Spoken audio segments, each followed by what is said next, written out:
இவங்க 2 பேரும் பேசுறது அந்த ஃபாதர் கேட்டாரு. "ஹே குவென், இந்த மாதிரி எதுவும் பேசக்கூடாதுன்னு தெரியாதா? எதுக்கு இப்படி பேசுறேன்னு கேட்டா, இல்ல ஃபாதர், நீங்களே பொய் சொல்றீங்க. எங்க எல்லாரும் ஏமாத்துறீங்கன்னு சொல்லிட்டு அவ கத்தி பேச ஆரம்பிக்கிறா.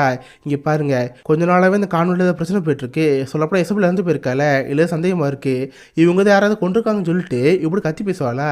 இதை பார்க்குறாங்க எல்லாருக்கும் ஒரு மாதிரி இருக்கும். தன்னை எப்படி சமாதானப்படுத்தி குவென் அங்கேருந்து கூட்டி போயிடுவாங்க. கட் பண்ணா இப்போ நம்ம ஹீனா ரூமில் இருப்பா.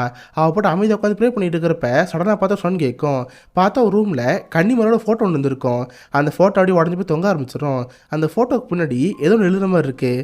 இதை நம்ம ஸ்டார்டிங் சில பார்த்துருப்போம். ஒரு சிஸ்டர் கூட இங்கேருந்து போகிறப்போ ஃபோட்டோ பண்ணி எழுதிச்சிருந்தாங்களே, அதான் அங்கே வந்திருக்கும். எடுத்து பார்த்தா ஒரு பைபிளோட வேர்ஸ் தான் அங்கே இருக்குது. 2 கொரிந்தியர் 11வது அதிகாரம் 14வது வசனம் இருக்குது. அதை நம்ம இன்னும் பைபிள் எடுத்து படித்து பார்க்குறா. பார்த்தா இதில் ஆச்சரியப்படுறதுக்கு ஒன்றும் இல்லை. சாத்தான் கூட ஒரு நாள் தேவனோட உருவத்தில் இந்த உலகத்தில் பிறக்கணும் போட்டிருக்கு. இதை பார்க்க நம்ம மீனுக்கு ஒன்றுமே புரியல. சரி, நம்ம காலையில் குவென்னை பார்த்தோம். இப்போ போய் அவளை பார்ப்போம்னு சொல்லிட்டு குவென்னுக்கு ரூமுக்கு போவா. பட் அந்த பார்த்தா அந்த ரூமில் குவென் இருக்க மாட்டா. சரி, இப்போ நடந்து போயிட்டு இருக்கிறப்ப அங்கே ஒரு ஆஃபீஸ் ரூம் இருக்கும்.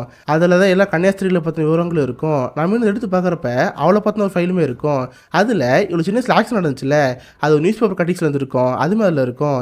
இவளுக்கு ஆக்சிடென்ட் நடந்துக்குற விஷயம் அந்த ஃபாதருக்கு முன்னாடி தெரிஞ்சிருக்குது. பட் தெரியாத மாதிரி ஸ்டார்டிங்கை மீண்டு கேட்டிருக்காரு. இதெல்லாம் பார்த்து இவளுக்கு ஒன்றும் புரியல. சடனாக இருக்கிற கான்வென்ட்டுக்கு வெளியே அழுகுற சவுண்ட் கேட்கும்.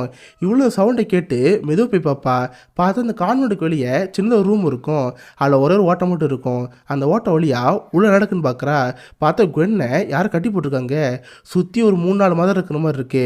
அவள் கை காலில் கட்டி போட்டு நாக்கு பிடிச்சி வச்சிருக்காங்க. தன் கத்தி எடுத்து அந்த நாக்கு அப்படியே வெட்டி எடுத்துறாங்க. அதாவது காலை எங்களுக்கு வந்து எடுத்து பேசினால இதுக்கு எடுத்து பேசக்கூடாதுன்னு சொல்லிட்டு அவள் நாக்கை வெட்டி எடுத்துருவாங்க. இதை பார்த்து நம்ம மீன் கல் விட்டுரும். அவள் பாட்டு அங்கே தெரிச்சுலான்னு இருக்கிறப்ப யாரோ ஒருத்தவங்க வாய் பற்றுவாங்க. பார்த்தா ஸ்டார்டிங்கில் ஒரு ரூமுக்கு ஒரு வயசான மதம் வந்தாங்களே, அவங்க தான் அங்கே இருப்பாங்க. நம்ம மீனோட வாயை பற்றி உஷ் சத்தம் போடக்கூடாது, என் கூட வான்னு சொல்லிட்டு கையில் ஒன்று கொடுப்பாங்க. பார்த்தா அன்றைக்கி ஒரு முடியை கட் பண்ணாங்களே, அதை வச்சு சிலுவ மாதிரி பண்ணியிருந்திருப்பாங்க. அதை நான் மீன்கிட்ட கொடுக்குறப்ப அவர் ரொம்ப பயந்து போயிருப்பா.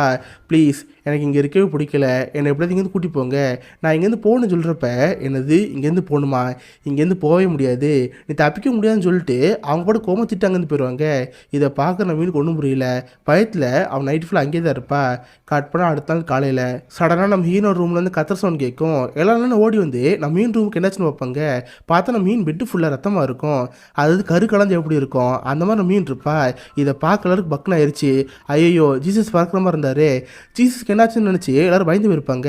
ஃபாதர் ஓடி வந்து சீக்கிரம் டாக்டர் கூட்டி வாங்க, அவரை செக் பண்ணி பார்க்கணும்னு சொல்கிறப்ப சாரி ஃபாதர், இன்னைக்கு சனிக்கிழமை ஃபாதர் வர மாட்டார், நம்ம இங்கேருந்து ஹாஸ்பிட்டலில் கூட்டி போகணும்னு சொல்கிறப்ப இல்லை, ஹாஸ்பிட்டலில் கூட்டி போக முடியாது, இவன் இங்கேருந்து போகக்கூடாதுன்னு சொல்கிறப்ப நம்ம கெஞ்சிக்க ஆரம்பிக்கிறா.